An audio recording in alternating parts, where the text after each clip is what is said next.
आज बात करते हैं सरकारी डिपार्टमेंट और प्राइवेट डिपार्टमेंट की। प्राइवेट दफ्तर आप देखें, साफ सफाई आप देखिए बाजी, एसी लगे हुए हैं, टिप टॉप ऑफिस होते हैं उनके। सरकारी देख लो आप, बिल्कुल उल्टे होते हैं। उनके जो बोर्ड लगा होता है ना, कृपया यहां ना थूके, सबसे ज्यादा थूक उसी में पड़ा होता है।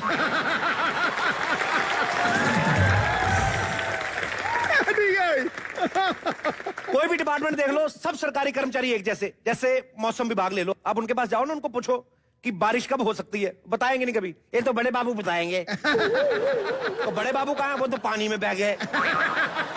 प्राइवेट आदमी जो क्लर्क भी होता है ना, वो पूरा बंठन गिराता ऑफिसर लगता है। दूसरी तरफ सरकारी ऑफिसर भी देख लो, उसके टाई नहीं होती, यहां तक पैंट पहनी होती उन्हें। वो तो शुक्र है जिप लगी होती तो हमें आइडिया होता है पैंट पहनी है, नहीं तो लगता भाभी की मैक्सी पहन के आ गया ये।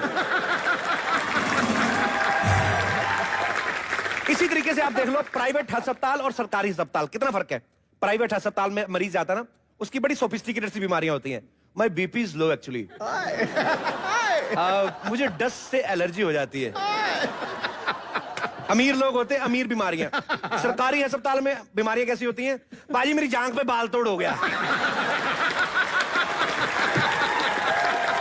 डॉक्टर के सामने कमीज उठा देगा, देखना जी पीठ पे फोड़ा निकला है। नहीं तो इतना होठ सूजा था, क्या हुआ कीड़े ने होठ पे काट लिया भाई। सरकारी अस्पताल के डॉक्टर और प्राइवेट अस्पताल के डॉक्टर, इनमें बड़ा फर्क होता है। सरकारी अस्पताल के डॉक्टर की खुद की नजर खराब होती है, उसका खुद का प्राइवेट अस्पताल में इलाज चल रहा होता है।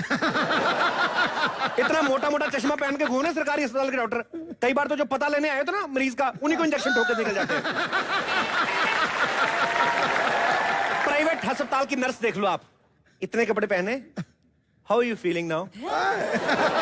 बंदे का दिल करता है कि मैं हो तो गया हूं ठीक, लेकिन वैसे बोलता है अभी थोड़ा है, टाइम लगेगा, अभी बना रहूंगा यहाँ। फिर 2 दिन और बिताऊं।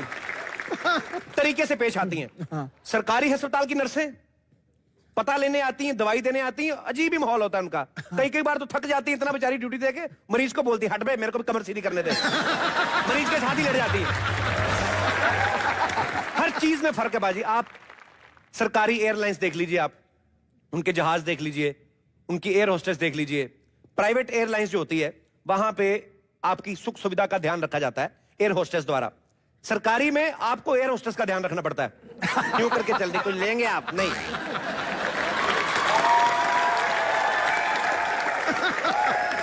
कीर्तन कर रही, कीर्तन। हाँ, उनके जहाज में ना, सरकारी जहाज में खाना कम, दवाइयां ज्यादा भरी पड़ी होती हैं। खुद को ध्यान रखना पता नहीं यार, हमारी दादी जैसी कहीं गिर ना जाए।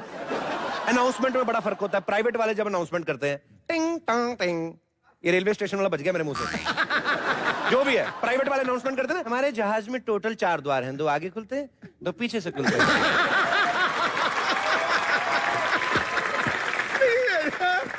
आपातकालीन स्थिति में हमारा जहाज पानी में उतरे तो पीछे 2 द्वार हैं, आगे 2 द्वार हैं, आराम से उतरिए, कोई टेंशन नहीं होती। सरकारी वाली ज्यादा टेंशन लेते हैं, उनसे पूछो आपका द्वार कहाँ है, कहते टेंशन ले, जिधर लात मारेगा उधर ही खुल जाएगा।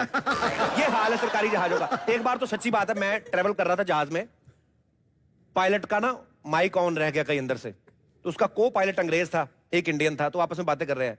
कहता पहले मैं टेक ऑफ करूंगा, उसके बाद मैं एक चाय का कप लूंगा, फिर मैं एयर होस्टेस को किस करूंगा। अच्छा, सबने सुन लिया, एयर होस्टेस भाग के कॉकपिट की तरफ गई। मैं आगे बैठा तो मैंने पकड़ लिया, मैंने कहा रुक जा, अभी उसने चाय पीनी है।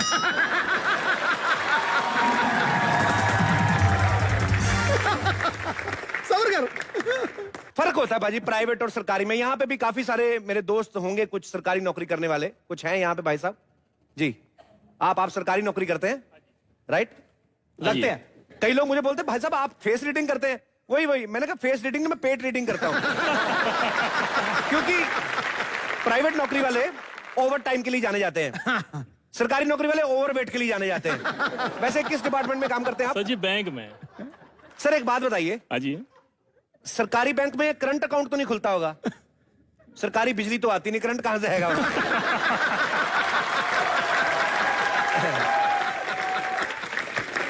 सरकारी बैंक में कोई 10,000 रुपए निकलवाने चला जाए, खलबली मच जाती है।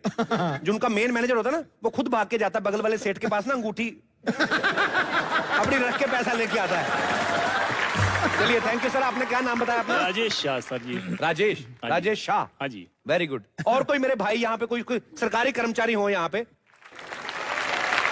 जी सर, आपका नाम? कमलेश भट्ट। कमलेश भट्ट। हाँ जी। महेश भट्ट के कोई रिश्तेदार कैसे? नहीं बिल्कुल नहीं। आप क्या करते हैं सर? मैं रेलवे में हूँ सर। रेलवे में आप? हाँ। Very nice. रेलवे डिपार्टमेंट तो आई लव रेलवे। जी सर। एक बात बताइए मुझे, रेलवे के डिब्बों में जब हम सफर करते हैं इतनी गंदगी क्यों होती है? सर कोशिश तो होती है, लेकिन कर्मचारी भी कम है बहुत। कोशिश क्या होती, गंद डालने की के? नहीं, साफ सफाई की। साफ सफाई की। अच्छा, आपकी कोशिश रहती है कि गंद ना पड़े। हाँ जी, हाँ जी, बिल्कुल। लेकिन स्टाफ की कमी है। जी जी बिल्कुल। तो स्टाफ की कमी तो होएगी, स्टाफ तो यहाँ बैठ के शो देख रहा है।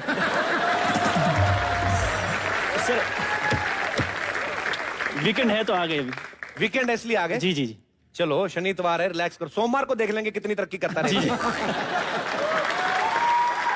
सर मेरे मन में एक सवाल है जी। ये जो रेलवे में टीटी लोग होते हैं, इन जी। पे काफी लोगों का मानना है, मेरा खुद का भी, ये पैसे देके पैसेंजरों को कभी कभी सीट दिलवाते हैं। हाँ जी, ये बात सच है? ये मैंने सुना, लेकिन मैं तो ऐसा कुछ करता नहीं हूँ।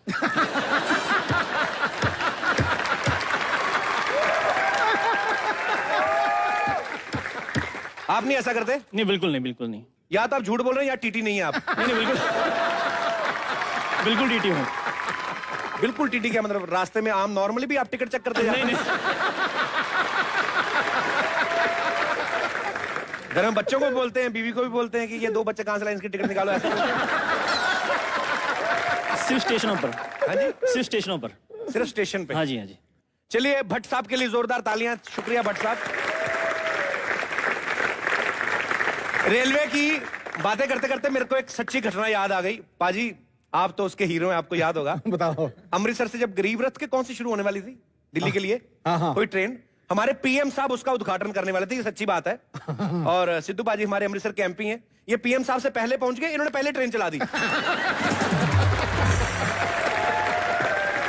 अच्छा वो बेचारा ड्राइवर, वो कुछ बोला नहीं, ये एमपी है, और पीएम साहब तो वैसे कम बोलते हैं, ये ट्रेन चला के निकल गए।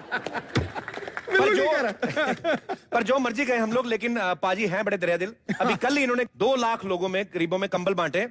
अब उन 2 लाख लोगों में लड़ाई हो रही, कंबल लेगा कौन?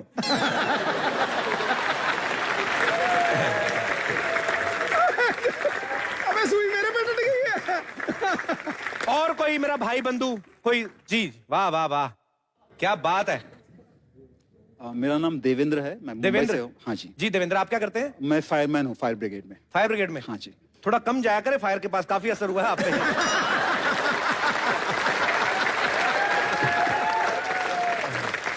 कोलेर का गाना हो गया।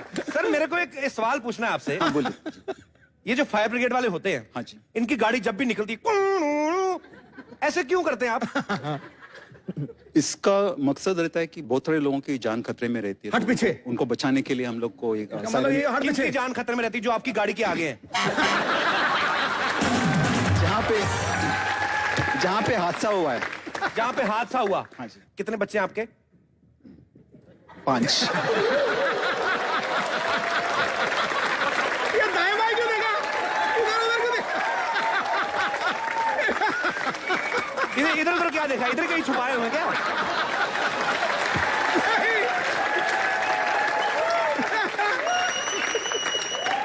बॉस, व्यस्त आदमी के पास आंसुओं का समय भी नहीं होता। तो आपके 5 बच्चे हैं? हाँ जी। तो मुझे तो लगता है भाभी जी भी खतरे में ही हैं।